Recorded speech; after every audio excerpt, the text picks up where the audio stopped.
Full happy smiles మన Yeah. తెలుగోళ్ళ faces మీద. Very happy really. Nitish Kumar Reddy 100 సాధించాడు Uh, తన కెరియర్ లోనే మొట్టమొదటి సెంచరీ. మొట్టమొదటి హాఫ్ సెంచరీ, మొట్టమొదటి సెంచరీ కూడా. యా ఎందుకంటే మొట్టమొదటి హాఫ్ సెంచరీని సెంచరీగా కన్వర్ట్ చేయడం చాలా గ్రేట్ థింగ్. అది ఆ టెంపరమెంట్, ఆ కన్వర్షన్ అనేది చాలా ఇంపార్టెంట్. అంటే మెయిన్గా అయితే తను సెంచరీకి దగ్గర అవుతున్న సమయంలో కూడా వికెట్లు టపటపా పడుతూ వచ్చాయి. బుమ్రా అవుట్ అయిపోయాడు. బుమ్రా అవుట్ అయిపోగానే ఇంకా డిఎస్పి సాబ్ మన సిరాజ్ సో నిలబెడతాడా లేదా అని అనుకున్నాము, కానీ ఫైనల్గా నిలబెట్టి సెంచరీ చేపించాడు. అదే ఇప్పుడు మామూలుగా 90స్కి రాగానే ఎంత పెద్ద బ్యాట్స్మెన్ అయినా, సచిన్ టెండూల్కర్ అనేక సందర్భాల్లో 90స్లో అవుట్ అయ్యాడు. సో ఇతనికి రెండు రకాల ప్రాబ్లమ్స్. ఒకటి ఏంటంటే 90లో తను అవుట్ అవ్వకుండా చూసుకోవాలి. అవతల అతను 97 మీద ఎప్పుడు ఉన్నప్పుడు వాషింగ్టన్ సుందర్ అవుట్ అయ్యాడు. Yeah. తర్వాత బుమ్రా వచ్చాడు, బుమ్రా కూడా ఇమీడియట్గా అవుట్ అయిపోయాడు. Siraj is the last man. Yeah. So అతను 3 బాల్స్ సర్వైవ్ కావాలి. ఆ 3 బాల్స్ లక్కీగా సిరాజ్ వాళ్ళని నిలువరించగలిగాడు. కాబట్టి ఇతను చాలా కూల్గా 90స్లోకి వెళ్ళిన తర్వాత ఒక స్వీప్ షాట్ కొట్టి బౌండరీ కొట్టాడు నేతన్ లైన్. సో అతనికి ఉన్న కాన్ఫిడెన్స్, నాకు నితీష్ కుమార్ రెడ్డి అనగానే నాకు వచ్చే మాట ఏంటంటే is a confident young lad. Okay. ఎందుకంటే అతనికి నిన్నగాక మొన్నటి వరకు ఈ వాజ్ ప్లేయింగ్ సన్ రైజర్స్కి ఆడుతున్నాడు. అది కూడా లాస్ట్ ఇయర్ సన్ రైజర్స్లో రెగ్యులర్ అయ్యాడు. అంతకుముందు 2023లో ఈ ప్లేడ్ కపుల్ ఆఫ్ మ్యాచెస్, పెద్దగా పర్ఫార్మెన్స్ అంటే అతనికి బ్యాటింగ్ రాలేదు, బౌలింగే ఇచ్చారు. అవకాశం అనేది కూడా ఎక్కువ అవకాశం రాలేదు అతనికి. లాస్ట్ ఇయర్ సన్ రైజర్స్కి ఆడడం ఏంటి, తర్వాత he was immediately pitch folk to the national side. T20 ఆడాడు. ఫస్ట్ మ్యాచ్లో 78 కొట్టాడు. సో అక్కడి నుంచి మళ్ళీ అనుకోకుండా టెస్ట్ టీంలోకి అతను వస్తాడని అతను వైల్డెస్ట్ డ్రీమ్స్లో కూడా అనుకుని ఉన్నాడు. ఎందుకంటే అతను ఆడినవి ఫస్ట్ క్లాస్ మ్యాచెస్ ఒక 20 ఎన్నో ఆడాడు. పెద్దగా అతను రికార్డ్ ఏం లేదు ఫస్ట్ క్లాస్ క్రికెట్లో. అతన్ని టెస్ట్ మ్యాచ్ టీంలోకి తీసుకుంటారని ఎవరు అనుకోలేదు. అతను టెస్ట్ మ్యాచ్ టీంలోకి రావడానికి ప్రధాన కారణం ఏంటంటే he can bowl a little bit of medium pace. Bowling కూడా చేస్తాడు. మనకి 5th బౌలర్ కావాలి, 5th బౌలర్ బ్యాటింగ్ చేయగలగాలి. దానికి ఏమైందంటే హార్దిక్ పాండ్యా ఈ ఫార్మాట్ ఆడట్లేదు. శార్దుల్ ఠాకూర్ మొన్నటిదాకా ఇంజరీతో ఉన్నాడు, ఫామ్ కూడా డౌన్ అయింది. సో ఆ స్లాట్ అక్కడ ఒక వేకెంట్గా ఉంది. దానివల్ల సర్ప్రైజింగ్గా నితీష్ కుమార్కి ఒక ఛాన్స్ వచ్చింది. కానీ వచ్చిన అవకాశాన్ని 2 చేతులతో అందిపుచ్చుకోవడం అనేది అతను చేసిన పని. బ్రహ్మాండంగా అందిపుచ్చుకున్నాడు. సో అతను ఆస్ట్రేలియాలో ఎప్పుడు ఆడలేదు, ఇండియన్ టీంలో టెస్ట్ టీంలో ఆడడం ఏంటి, 20 ఫస్ట్ క్లాస్ మ్యాచ్లు ఆడినాడు. అతను సడన్గా వచ్చిన అవకాశాన్ని బ్రహ్మాండంగా యూజ్ చేసుకున్నాడు. అంటే ఫస్ట్ మ్యాచ్ నుంచి కూడా చూస్తున్నాం సార్, తనకు వచ్చిన అవకాశంలో సో మిగతా బ్యాట్స్మెన్స్ సఫర్ అవుతున్న టైంలో కూడా తనైతే మ్యాక్సిమం అందరికంటే హైయెస్ట్ స్కోర్ చేసుకుంటూ వచ్చాడు. అండ్ లాస్ట్ మ్యాచెస్లో కూడా చూసాం 42 అనేది తనకు ఒక డేంజర్ జోన్లా అయిపోయింది. అక్కడే 2 times అవుట్ అయిపోయాడు. ఆ 40s దగ్గర అయితే 3 to 4 times అవుట్ అయిపోయాడు. నేను ఒప్పుకోను. ఎందుకు అవుట్ అయ్యాడు మీరు ఒకసారి చూడండి. ఎందుకు అవుట్ అయ్యాడంటే ఈజ్ బ్యాటింగ్ లో డౌన్ ది ఆర్డర్. 8లోనో 7లోనో ఆడుతున్నాడు. అతను లాస్ట్ వికెట్ ప్లేయర్ వచ్చిన తర్వాత, లాస్ట్ బ్యాట్స్మెన్ వచ్చిన తర్వాత ఇతను కొన్ని క్విక్ రన్స్ కొట్టాలి, లేకపోతే అతను అవుట్ అయిపోతాడు అతని పార్ట్నర్. అందుకని అవుట్ అవుతున్నాడు. సో 40లో అవుట్ అవుతున్నాడంటే నేను ఒప్పుకోను. ఎందుకంటే అన్ని సందర్భాల్లో ఈ was the last man to get out. ఎందుకంటే అవతల నెంబర్ 11 ఉన్నాడు, నెంబర్ 11 ఏ క్షణాన్ని అవుట్ అవుతాడు. సో ఈ లోపల వీళ్ళని రన్స్ తన ఖాతాలో వేసుకోవాలి, తన ఖాతాలో కాదు టీంకి రప్పించాలని చెప్పి ఈ was running out of partners. Actually అలా అవుట్ అయ్యాడు. 38 నాట్ అవుట్ ఉంది. అతని స్కోర్స్ అన్నీ చూస్తే ఎంత కన్సిస్టెన్సీ. నాకు అన్నిటికంటే రిమార్కబుల్ ఫీచర్ ఏంటంటే ఈజ్ కన్సిస్టెన్సీ. మీరు ఫస్ట్ టెస్ట్లో 2 40 కొట్టినట్టున్నాడు, if I'm not wrong. Second టెస్ట్లో ఫస్ట్ టెస్ట్లో 41, 38 నాట్ అవుట్. విరాట్ కోహ్లీతో పాటు విరాట్ కోహ్లీ సెంచరీ చేస్తారు, మళ్ళీ డిక్లేర్ చేశారు 38 నాట్ అవుట్. తర్వాత సెకండ్ టెస్ట్లో కూడా రన్స్ కొట్టాడు, 40s కొట్టాడు. థర్డ్ టెస్ట్లో ఈ స్కోర్డ్ ఓన్లీ 18 రన్స్. కానీ ఆ 18 రన్స్తో జడేజాతో ఒక కీలకమైన పార్ట్నర్షిప్, ఒక 50 or 60 రన్స్ పార్ట్నర్షిప్, అది మనకి మ్యాచ్ సేవింగ్లో చాలా చాలా ఇంపార్టెంట్. ఆ 18 రన్స్కి he has consumed some 53-54 balls. So match saving innings ఆడాడు. సో చాలా చాలా కన్సిస్టెంట్. ఒక్క ఇన్నింగ్స్లో కూడా ఫెయిల్ కాలేదు అతను. ఈ మ్యాచ్లో కూడా, ఇప్పుడు కరెంట్ టెస్ట్ మ్యాచ్లో కూడా అతను వచ్చే టైంకి India was in very much in trouble. 189 for 7 ఎంతో రిషబ్ పంత్ అవుట్ అయిన టైం. ఆ టైంలో వచ్చి అంత ప్రెషర్ సిచ్యుయేషన్లో చాలా కూల్గా అతను ఆడిన తీరు ఎక్సెప్షనల్. బౌన్సర్లు, వాళ్ళ ఎస్ఆర్హెచ్ కెప్టెన్ ప్యాట్ కమిన్స్ అతని మీద బౌన్సర్లు వేశాడు. ఏ మాత్రం తగ్గలేదు అతను కూడా. ఎందుకంటే మన ఎస్ఆర్హెచ్ కుర్రాడులే అని అనుకోలేదు. బౌన్సర్లు వేసి చాలా ఇబ్బంది పెట్టాడు. కొన్నిసార్లు దెబ్బలు తగిలినాయి. కానీ ఆ బౌన్సర్ నుంచి తప్పించుకునే విధానం, అతను బౌన్సర్లని ట్యాకిల్ చేసిన విధానం చాలా బాగుంది. Even out side the off stump balls వదిలేయడం కానీ, playing close to the body, ఎక్కడ ఎలాంటి గ్యాప్ లేకుండా ఆడడం, లూజ్ బాల్ని పనిష్ చేయడం. మనం ఇంతకుముందు ఇన్నింగ్స్కి చాలా తేడా ఉంది చాణక్య. ఇంతకుముందు చాలా కొంచెం రిస్కీ షాట్స్ ఆడడం, రివర్స్ ఫ్లిక్స్ కొట్టడం, కౌంటర్ అటాక్ చేయడం చేశాడు. సో అతను ఏంటంటే ఆ అగ్రెసివ్ మోడ్లో ఆడాడు. ఇక్కడ మాత్రం ఈ played a proper test innings, ఎక్కడ ఎలాంటి మిస్టేక్ లేదు. ఈ did not put a single foot wrong. చాలా కరెక్ట్గా ఆడిన ఇన్నింగ్స్ అది. ప్రాపర్ టెస్ట్ ప్లేయర్ లాగా ఆడాడు. ఆడి 50 దాటిన తర్వాత కూడా ఏ మాత్రం కాన్సన్ట్రేషన్ తగ్గలేదు. 100 వచ్చిన తర్వాత కూడా అదే ధోరణిలో ఆడు. సో ఆ temperament, 21-year-old boy playing first test series, 4వ టెస్ట్ మాత్రమే అతనికి, అండ్ ప్లేయింగ్ అనే బిగ్ స్టేజ్, అక్కడ 80,000-90,000 మంది క్రౌడ్.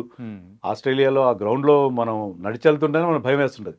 అంత పెద్ద ఎంసీజీ బిగ్ గ్రౌండ్. అలాంటి చోట్ల అతనికి ఎక్కడి నుంచి వస్తుందో కాన్ఫిడెన్స్ నాకు అర్థం కాదు. It's very very confident lord.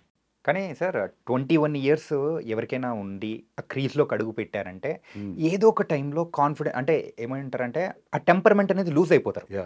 అంటే మీరు అన్నట్టు హాఫ్ సెంచరీ దాటిన తర్వాత అయినా కానీ, సెంచరీ దాటిన తర్వాత అయినా కానీ, సో బిగ్ షాట్స్కి కొంచెం కూల్గా ఆడదామని. కానీ అక్కడున్న సిచ్యువేషన్స్కి తగ్గట్టు వెళ్ళడం అనేది అంత ఈజీగా రాదు సార్, ఇంత చిన్న ఏజ్లోనే. సో చూస్తూ ఉంటే ఒక ఫ్యూచర్, మన ఇండియన్ ఫ్యూచర్, సో ఆ క్రికెట్ విభాగంలో సో పెద్ద స్టార్ అయ్యే అవకాశాలు కనిపిస్తున్నాయి నితీష్. డెఫినెట్గా. ఎందుకంటే మీరు అన్నట్టుగా he has got old head on young shoulders. చాలా మానసిక పరంగా చాలా పరిణితి ఉంది. అలా ఎలా వచ్చిందో అర్థం కాదు. 21 years ఏజ్లో అతని గేమ్ ఏంటి? Attacking game. దాన్ని కర్బ్ చేసి, అటాకింగ్ ఇన్స్టింక్ట్ని కర్బ్ చేసుకొని అంత కూల్గా ఆడడం, అంత కాన్ఫిడెంట్గా ఆడడం అనేది గ్రేట్. అతను ఏంటంటే ఇంకా తన బౌలింగ్ కూడా ఇంప్రూవ్ చేసుకోవాలి. ఓకే, ఇప్పుడు సంజయ్ మాంజ్రేకర్ లాంటి వాళ్ళు అతను డ్రాప్ చేస్తే బాగుంటుంది అని చెప్పి ఎందుకన్నారు? బౌలింగ్లో అంత ఎఫెక్టివ్గా లేడు అతను. పేస్ లేదు ఎక్కువగా. Is bowling in the 120s. 130 కూడా టచ్ అవుతాడు, కానీ కన్సిస్టెంట్గా 130s, హై 130sలో బౌలింగ్ వేయాలి. కనీసం 135 km/h వేస్తేనే ఇంటర్నేషనల్ క్రికెట్లో రెస్పెక్ట్ ఇస్తారు, especially in test cricket. So అతను బౌలింగ్లో has to put on some ads, కొంచెం స్పీడ్, కొంత యాడ్స్ పెంచుకోవాలి, కొంత స్కిల్ కూడా పెంచుకోవాలి. చాలా స్కిల్ పెంచుకుంటే అలా కనుక చేసి అతను బౌలర్గా కూడా 5th బౌలర్గా 4th సీమర్గా మనకి బ్రహ్మాండంగా అంది వస్తుంది. ఎందుకంటే నెక్స్ట్ ఇమీడియట్గా ఈ సిరీస్ తర్వాత మనం వీఆర్ గోయింగ్ టు ఇంగ్లాండ్. ఇంగ్లాండ్లో ఏంటంటే బాల్ మూవ్ అవుతుంది. ఈవెన్ మీరు మీడియం పేస్ 125 వేసినా కూడా బాల్ మూవ్ అవుతుంది. ఈవెన్ తక్కువ స్పీడ్లోనే ఎక్కువ మూవ్ అవుతుంది బాల్. సో ఇంగ్లాండ్లో అతను ఇంకా చాలా యూస్ఫుల్ అవుతాడు. ఇంగ్లాండ్లో he'll be very good 4th seamer అవుతాడు మనకి. సో ఏంటంటే అతను ఇదే కంటిన్యూ చేయాలి. ఇదే కంటిన్యూ చేస్తే he will be an asset for team India. మనకి హార్దిక్ పాండ్యా ఒకప్పుడు ఉన్నప్పుడు, నిన్న మొదటిదాకా శార్దుల్ ఠాకూర్ ఉన్నాడు. ఆ రోల్ని ఇతను పర్ఫెక్ట్గా ఫిల్ చేయగలడు. ఈవెన్ మనం WTC ఫైనల్ ఆడాల్సి వస్తే కూడా ఇంగ్లాండ్లో ఆడతాము. అక్కడ కూడా ఇతను he will be our 4th seamer and very good number 7 or number 6. అతను యాక్చువల్గా ప్రమోషన్ కూడా ఇవ్వాలి. అతను ఆడుతున్న తీరులో you should bat ahead of Jadeja అని నాకు అనిపిస్తుంది. ఓకే, అండ్ వాళ్ళ తండ్రి సో ముత్యాల రెడ్డి గారు అయితే సో మెయిన్గా ఆ స్టేడియంలో ప్రత్యేకంగా ఆ సెంచరీ కోసమే వచ్చి చూస్తున్నారా అనిపించి, ఆ తర్వాత ఆనందం కానీ, సో సెంచరీకి దగ్గర పడుతున్న టైంలో ఆయన పడిన టెన్షన్ కానీ, అంటే మనకు కూడా ఆ టైప్ ఆఫ్ టెన్షన్ అనేదే ఉంది. ఆయన ద్వారా మనం కూడా అక్కడ ఉన్నామే అనిపించేలా చేసింది అనమాట. It was an emotional moment. ముత్యాల రెడ్డిగా కాదు, చూస్తున్న వాళ్ళందరికీ కూడా. ఎందుకంటే మనలో ఎవరికైనా నితీష్ కుమార్ రెడ్డి బ్యాక్గ్రౌండ్ తెలిస్తే నిజంగా కళ్ళ నుంచి 2 కన్నీటి చుక్కలు కూడా రాలుతాయి. ఎందుకంటే నితీష్ కుమార్ రెడ్డి ఫాదర్ ముత్యాల రెడ్డి, ఆయన గవర్నమెంట్ ఉద్యోగం, మంచి సెక్యూర్ గవర్నమెంట్ ఉద్యోగాన్ని వదిలేసుకుని కొడుకు కోసం దాన్ని త్యాగం చేసి, అతను కొడుకు భవిష్యత్తు వైజాగ్ వచ్చి సెటిల్ అయ్యి, వైజాగ్లో అయితే అతనికి మంచి కోచింగ్ వస్తుంది, వైజాగ్ తీసుకొచ్చి వైజాగ్లో ఆడి. నితీష్ కుమార్ ఒక ఇంటర్వ్యూలో చెప్పాడు ఏంటంటే, నేను మొదట్లో కొంచెం ఫన్ కోసం ఆడేవాడిని క్రికెట్. అంటే అప్పుడు చిన్న ఏజ్లో ఎలా ఆడతారు, సరదాగా ఆడుకునేవాడిని. కానీ ఒకసారి మా ఫాదర్ చూశాను, ఈ ఆర్థిక ఇబ్బందుల వల్ల కళ్ళ నీళ్ళు పెట్టుకోవడం చూశాను, ఏడవడం చూశాను. అప్పుడు నాకు అర్థమైంది, ఈ క్రికెట్ నేను మామూలుగా సరదాగా ఆడడం కాదు, నేను దీన్ని ఒక కెరియర్గా మలుచుకోవాలి, నేను ఇండియాకి అంటే ఒక స్థాయికి వెళ్ళాలి అని అతను డెసిషన్ తీసుకుని అతను కష్టపడకుండా ఇలా రాదు. ఎందుకంటే ఇండియాలో ఒక సీమ్ బౌలింగ్ ఆల్రౌండర్ కావాలంటే you have to put off lot of work. మీరు ఫిజికల్గా ఫిట్నెస్ కానీ అన్నీ చాలా ఇంప్రూవ్ చేస్తారు, ఇంజరీస్ లేకుండా చూసుకోవాలి. ఎందుకంటే ఇండియాలో మనకి ఎందుకు స్పిన్ బౌలింగ్ ఆల్రౌండర్స్ వస్తారు, ఫాస్ట్ బౌలింగ్ ఆల్రౌండర్స్ రారు. ఎందుకంటే దానివల్ల మీరు ఇండియన్ పిచెస్ మీద మీరు చాలా వేగంగా బౌలింగ్ చేయాలి, ఇంజరీస్ అవుతాయి. దానివల్ల మీ బ్యాటింగ్ బాగా వచ్చినా మీరు సగం రోజులు టీం బయట ఉంటారు. సో అందుకని మన ఇండియాలో రారు. మీకు మీడియం పేస్ వేస్తే బౌలర్ రన్స్ ఇచ్చేస్తారు. సో అందుకని ఆ ఫిట్నెస్ అతను మెయింటైన్ చేసుకుని చాలా శ్రద్ధగా వచ్చాడు. విరాట్ కోహ్లీ వీరాభిమాని. విరాట్ కోహ్లీతో ఒకప్పుడు సెల్ఫీలు తీసుకున్నాడు. ఇప్పుడు విరాట్ కోహ్లీకి పక్కన నిలబడి విరాట్ కోహ్లీ ద్వారా తన మెయిడెన్ టెస్ట్ క్యాప్ కూడా అందుకున్నాడు. అది కూడా అతను చెప్పాడు, విరాట్ కోహ్లీ నుంచి అందుకోవడం. విరాట్ కోహ్లీ చిన్నప్పటి నుంచి కోహ్లీ ఫ్యాన్గా పెరిగాను నేనని చెప్పి. విరాట్ కోహ్లీ ఆ క్యాప్ ఇచ్చేటప్పుడు ఏం చెప్పాడంటే, నేను నిన్ను దగ్గర నుంచి చూశాను, నువ్వు ప్రాక్టీస్ చేసే విధానం, ట్రైనింగ్ చేసే విధానం చూశాను, నువ్వు ఈ స్థాయికి వచ్చావంటే అదే కారణం. సో చాలా హార్డ్ వర్క్ చేస్తాడు అతను. సో ఏమాత్రం మామూలుగా ఏంటంటే ఇండియాకి ఆడుతున్నాం మనం, ఇండియాకి ఆడుతుంటే మీకు బౌలర్ని కంఫర్ట్స్ ఉంటాయి, బౌలర్ని డైవర్షన్స్ ఉంటాయి. కానీ అతను ఏంటంటే ఇప్పటికీ ఆట మీద ఫోకస్ బౌలర్. విరాట్ కోహ్లీ అదే మాట చెప్పాడు క్యాప్ హ్యాండ్ ఓవర్ చేస్తూ, నువ్వు ఈ స్థాయికి వచ్చావంటే నీ ట్రైనింగ్, నీ ఫోకస్ చూసిన తర్వాత నాకు అర్థమైంది రావడానికి కారణం ఏంటో అని చెప్పి. సో అది అతనికి ఉన్న hard work. So hard work చేస్తాడు, అతనికి గేమ్ మీద ఆ ఫోకస్ ఉందనేది మనకి క్లియర్గా అర్థం. అండ్ ఇంకొక విషయం కూడా చెప్పుకోవాలి సార్, మన సహచరులు, మనం పనిచేసిన కో కామెంటేటర్స్ వాళ్ళందరూ, సో మ్యాచ్ జరుగుతున్న సందర్భంలో కూడా సో నితీష్ రెడ్డి బ్యాటింగ్ స్టైల్ని కూడా కంప్లీట్గా విరాట్ కోహ్లీ దాంతో కూడా కంపారిజన్ చేస్తూ ఆ స్ట్రైట్ డ్రైవ్ ఆడడం కానీ, సో కొన్ని కవర్ డ్రైవ్స్ విషయంలో కూడా సేమ్ ఆ టైప్ చేశారు. సో ఫ్యూచర్ కోహ్లీని మన ఈ రెడ్డిలో చూసుకునే అవకాశం ఏమన్నా ఉంటుందంటారా? నేనైతే ఇప్పుడే అంటే too early to say that. చాలా బాగా ఆడుతున్నాడు, చాలా మంచి టాలెంట్ ఉన్న ప్లేయర్. కానీ మరో విరాట్ కోహ్లీ అవుతాడనేది మనకి కాలమే సమాధానం చెప్పాలి, ఫ్యూచర్ చెప్పాలి. ఇప్పుడే too early to say that. కానీ అతనుకున్న టెంపర్మెంట్ మెయిన్గా, ఇప్పుడు టెక్నిక్ చాలా మందికి ఉంటుంది, కానీ టెక్నిక్తో పాటు టెంపర్మెంట్ ఉంది, ఆ బిగ్ మ్యాచ్ ఆడే ఒక ధైర్యం ఉంది, తెగువ ఉంది. కాబట్టి హీ విల్ గో ప్లేసెస్. ఖచ్చితంగా అతను ఒక మంచి స్టార్గా ఆల్రెడీ ఈ రోజు ఇన్నింగ్స్తోనే ఒక స్టార్ అయిపోయాడు. ఇప్పుడు Nitish Kumar Reddy has become a brand now. So అది ఇప్పుడు ఈ సక్సెస్ నుంచి చాలా ట్రాపింగ్స్ ఉంటాయి. సక్సెస్ చేసే ట్రాపింగ్స్ని వాటిని అన్నింటినీ సరిగ్గా హ్యాండిల్ చేసుకోగలగాలి. హ్యాండిల్ చేసుకుని మనం have seen the cases of Prithvi Shah లాంటి వాళ్ళు, వినోద్ కాంబ్లీ అవన్నీ చూసాం. సో చాలా యంగ్ ఏజ్లో ఇతను మంచి పేరు వచ్చేసింది. చాలా ఆల్ ఫార్మాట్ ప్లేయర్. ఇది ఒక్కటే కాదు, T20 రేపు పొద్దున ఐపీఎల్ వస్తే ఐపీఎల్లో అతని గ్లామర్ మరింతగా పెరిగిపోతుంది.